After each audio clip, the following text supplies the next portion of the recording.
Everyone, hope you all are doing well. हमने part A start किया हुआ था एम्प्लॉयबिलिटी स्किल्स, जो सभी स्किल सब्जेक्ट्स के लिए कॉमन पेपर है। यूनिट 1 कम्युनिकेशन स्किल्स का एक सेशन हमने कर लिया था। इसमें दो पार्ट और है, पार्ट ऑफ स्पीच और राइटिंग सेंटेंसेस। ये अभी नहीं करवा दी क्योंकि ये इजी टॉपिक है, जनरल इंग्लिश का टॉपिक है। आज हम करेंगे unit 2 self management skills, session 1 motivation and positive attitude. So सबसे पहले फर्स्ट क्वेश्चन बनता है, व्हाट इज सेल्फ मैनेजमेंट? होता क्या है सेल्फ मैनेजमेंट, जिसे सेल्फ कंट्रोल भी बोलते हैं? It is ability to control one's emotions, अपने इमोशंस को कंट्रोल करना, थॉट्स को कंट्रोल करना और behaviour effectively in different situations. हम अपने लाइफ में काफी सारे सिचुएशंस को फेस करते हैं, उस वक्त अपने इमोशंस को, थॉट्स को, बिहेवियर को कंट्रोल रखना सेल्फ मैनेजमेंट है। It includes motivating oneself, motivated रहना और अपने पर्सनल या एकेडमिक गोल्स की तरफ काम करते रहना। सेकेंड टर्म आती है सेल्फ अवेयरनेस, अपने बारे में अवेयर होना, understanding one's own needs, desires, habits, traits, behaviours and feeling. जब पर्सन को अपनी नीड्स के बारे में, अपनी इच्छाओं, डिजायर्स के बारे में, हैबिट्स के बारे में, अपने कैरेक्टरिस्टिक्स, ट्रेट्स के बारे में पता होगा, बिहेवियर और फीलिंग के बारे में पता होगा, मीन्स वो पर्सन सेल्फ अवेयर है। Next, how to improve self management skills. Self management skills को कैसे इंप्रूव किया जाए? 3 स्टेप्स है। फर्स्ट, पॉजिटिव थिंकिंग, अपने थिंकिंग को हमेशा पॉजिटिव रखना। तो think one can get things done and be happy. Positive, optimistic रहना कि ये काम मैं कर सकता हूँ और हर काम को खुशी खुशी करते जाना।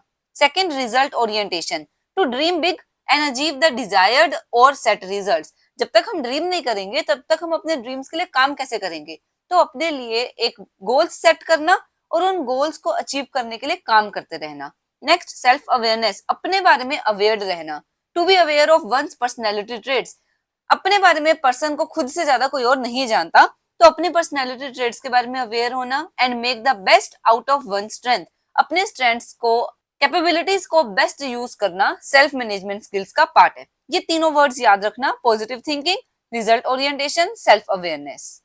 Next is what is motivation. Motivation word motive word से बना है। इसका मतलब क्या होता है? Act of directing one's behaviour towards specific motive और गोल। हर किसी पर्सन का एक पर्टिकुलर गोल होता है, उस गोल के लिए काम करते रहना, मोटिवेटेड रहना होता है। मतलब अपने गोल्स को अचीव करने के लिए जो एक पर्सन का बिहेवियर है उसे मोटिवेशन कॉल किया जाता है। Example, motivation to achieve a desired result in board exams. Board exams में कितने % अचीव करना है, उसके लिए मोटिवेशन चाहिए, काम करते रहने के लिए ड्राइव चाहिए। ड्राइव होता है जो धक्का लगा रहा है हमें काम करने के लिए। तो दो तरीके मोटिवेशन हो सकते हैं, intrinsic motivation, extrinsic motivation. Intrinsic motivation, अंदर से आ रही है मोटिवेशन, किसी को कहने की जरूरत नहीं पड़ रही। वो स्टूडेंट जो अपने आप लगा हुआ है, दिन रात मेहनत कर रहा है, उसको किसी को कहने की जरूरत नहीं पड़ रही कि पढ़ो पढ़ो। तो जो उसके अंदर एक मोटिवेशन है, that is intrinsic motivation. It includes action for which there is no visible reward. उसको कोई रिवॉर्ड की, उसको कोई गिफ्ट की जरूरत नहीं है, उसको खुद काम करना इंजॉयमेंट दे रहा है और सेटिस्फेक्शन दे रहा है। बस उस एंजॉयमेंट और सेटिस्फेक्शन के लिए वो आगे काम करता जा रहा है। मतलब वो अंदर से मोटिवेटेड है, उसको काम करके खुशी मिल रही है, यही खुशी उसके लिए मोटिवेशन का रीजन है। Next, extrinsic motivation. एक्सट्रिंसिक, बाहर से, पेरेंट्स ने कहा है 85% ले आओ, आईफोन मिल जाएगा, तो एक गिफ्ट के लिए काम हो रहा है ना, किसी रिवॉर्ड के लिए काम हो रहा है, तो वो एक एक्सट्रिंसिक मोटिवेशन है। It arises because of incentives और एक्सटर्नल रिवॉर्ड्स। अगर इस तरीके की मोटिवेशन या इंसेंटिव्स नहीं दिए जाएंगे तो पर्सन फ्रस्ट्रेटेड फील कर सकता है। तो एक्सट्रिंसिक मोटिवेशन जो बाहर से रिवॉर्ड, गिफ्ट्स मोटिवेटेड रख रही है काम करने के लिए, वो एक्सट्रिंसिक मोटिवेशन है। इंट्रिंसिक मोटिवेशन, पर्सन खुद मोटिवेटेड रह रहा है अपने गोल्स को अचीव करने के लिए।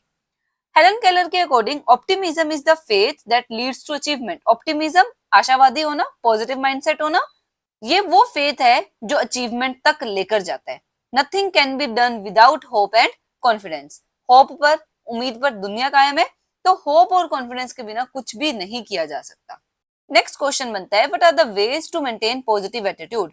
पॉजिटिव एटीट्यूड को मेंटेन करने के क्या तरीके हैं? First, start the day with morning routine. अपनी रूटीन सेट करो, कौन सा काम आज पूरा हो जाना चाहिए। Feed the mind with positivity. Positivity रखो, नेगेटिविटी से दूर रहो। Focus on constructive and positive things. जितना आप कंस्ट्रक्टिव काम करोगे, प्रोडक्टिव काम करोगे, मोटिवेटेड रहोगे। तो focus on constructive and positive things. Learn from failures. Failures are the part of life, failure से सीखो, move toward your goals and dreams, अपने गोल्स और ड्रीम्स की तरफ आगे बढ़ते जाओ। इसके अलावा फिजिकली फिट रहो, फिजिकल एक्सरसाइज करो, फ्रेश एयर लो, हेल्दी डाइट लो, ऑर्गेनाइज एकेडमिक लाइफ, अपनी लाइफ के एकेडमिक पोर्शन को ऑर्गेनाइज्ड वे में रखो। काम आज का कल पे टालोगे, बर्डन बढ़ेगा, मोटिवेशन डाउन होगी। एडिक्वेट स्लीप लो, अगर स्लीप प्रॉपर नहीं होगी सारा दिन खराब जाएगा। और हर वक्त काम करना is not a good idea. Holidays होनी चाहिए विद फैमिलीज एंड फ्रेंड, वो एक पॉजिटिव माइंडसेट क्रिएट करने में बहुत हेल्पफुल है। पेपर में what are the 2 ways, what are the 3 ways to maintain positive attitude question आ सकता है। बहुत सारे वेज है, इजी है, आप अपनी लैंग्वेज में भी इजीली लिख सकते हो। Next, what is stress? आजकल तो बहुत ही कॉमन हो गया। And how to manage it? Stress, छोटे छोटे बच्चे को स्ट्रेस हो रहा है। Stress is a state of feeling upset, annoyed, hopeless. Upset feel होना, अनोयड चिड़चिड़ा हो जाना, गुस्सा आना, होपलेस फील करना, ये सब स्ट्रेस की निशानी है। कैसे करें मैनेज स्ट्रेस? सबसे पहले तो पॉजिटिव एटीट्यूड रखो। Consider what is going wrong in a given situation. Once you have understood the situation, resolving it is simple. दिक्कत क्या है, हमें गलत क्या है वही नहीं पता चल रहा, स्ट्रेस हो क्यों रहा है। तो क्या चीज गलत हो रही है उसको समझो, उसको समझ लेना ही हाफ वर्क इज डन। फिर उसके बाद उसको रिजोल्व करने के लिए काम करो। Maintain an accomplishment sheet. ऐसा तो है नहीं कि कुछ हमारे साथ अच्छा हुआ ही नहीं, तो एक अकम्प्लिशमेंट शीट रखो, जो जो उसमें अच्छा हो रहा है लिखते जाओ। एंटर इवन स्मॉल अचीवमेंट्स, छोटी सी छोटी अचीवमेंट। आपने आज एक लेसन प्रिपेयर कर लिया ना, आपने ये वीडियो सुन ली, आपका एक पोर्शन कंप्लीट हो गया, दैट इज एन अकम्प्लिशमेंट, उसको भी नोट करो। छोटी से छोटी अकम्प्लिशमेंट को नोट करो। Whenever you feel negative thoughts are taking over, take a look at your accomplishment sheet. जो आपने accomplish करा उस पर नजर डालो। रात को सोने से पहले आपको एक संतुष्टि मिलेगी, आज मैं ये काम करके सो रहा हूँ या सो रही हूँ, मेरा ये गोल अचीव हुआ है। Keep your thoughts in present. Present के बारे में सोचो, पास्ट को बदल नहीं सकते, फ्यूचर हमने देखा नहीं, तो इसलिए keep your thoughts in present. Pondering over past issue makes you feel upset and helpless. अगर पास्ट के बारे में सोचोगे परेशान ही होगे, तो इसीलिए प्रेजेंट में जियो। Talk to friends and family for comfort. जिसके साथ बात करना अच्छा लगे, फ्रेंड्स है, फैमिली मेंबर्स है, उनके साथ बात करो। प्रैक्टिस मेडिटेशन एंड योगा, अपने माइंड को रिलैक्स करने के लिए, पीसफुल रहने के लिए मेडिटेशन या योगा करो। तो ये थे कुछ methods to manage the stress. इतना सही टॉपिक है। मोटिवेशन, दो तरह की मोटिवेशन है, इंट्रिंसिक, एक्सट्रिंसिक। और स्ट्रेस, स्ट्रेस मैनेजमेंट, ज्यादा कुछ हार्ड एंड फास्ट नहीं है। अच्छा, मैं आपको क्वेश्चन दे रही हूँ, उसका कमेंट में आंसर बताना। Smira spent all her after school hours practicing more and more sample papers. She want to do well in her exams so that she can get admission in her dream college in the city. ये कौन सा motivation है? Intrinsic motivation है या extrinsic? Intrinsic को internal भी बोलते हैं, एक्सट्रिंसिक को एक्सटर्नल भी बोलते हैं। तो ये करके देखना, क्वेश्चन का आंसर बताओ कि किस तरीके की मोटिवेशन है।